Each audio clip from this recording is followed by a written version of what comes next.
শুনলাম 2 টাকার মধ্যে এই শ্যাম্পুটা নাকি অনেক বেশি ভালো।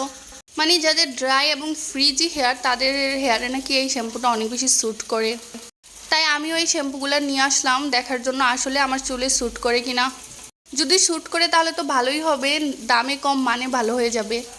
আমার আর টাকা খরচ করে দামি শ্যাম্পু কিনতে হবে না। তো যাই হোক, আজকে আমাদের একটা দাওয়াত ছিল, বিয়ের দাওয়াত। সেই দাওয়াতে আমরা অ্যাটেন্ড করব।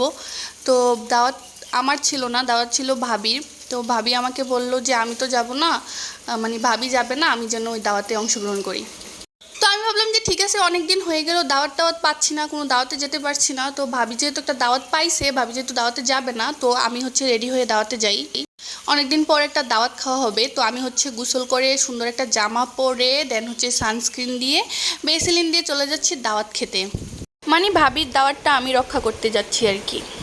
সাথে আমার বাস্তিদেরকে নিয়ে নিলাম, আর সামনে ছিল একটা আপু, ওই আপুর সাথেও যাচ্ছি। ওই আপু আমার ভাবির কলিগ।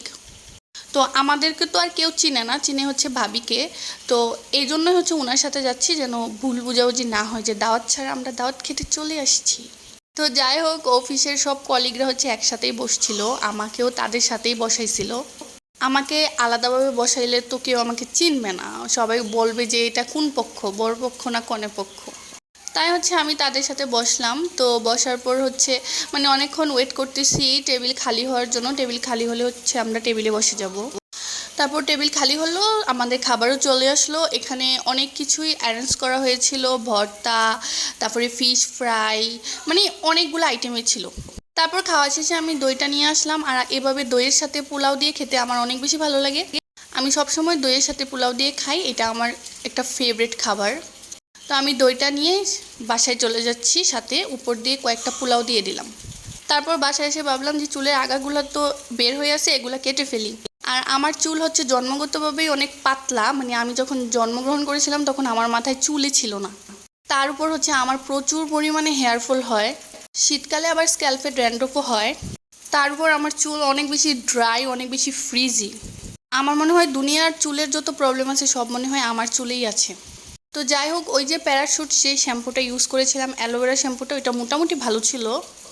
ড্রাই বা ফ্রিজি হেয়ারের জন্য মোটামুটি ভালো, এতটা ভালো বলবো না, তারপরও 2 টাকা অনুযায়ী মোটামুটি ভালোই ছিল।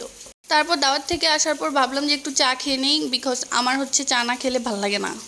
মানুষ যেমন ভাত খাওয়ার পর পান খায় না, একটা নেশা থাকে পান খাওয়ার, আমার নেশা চা খাওয়ার।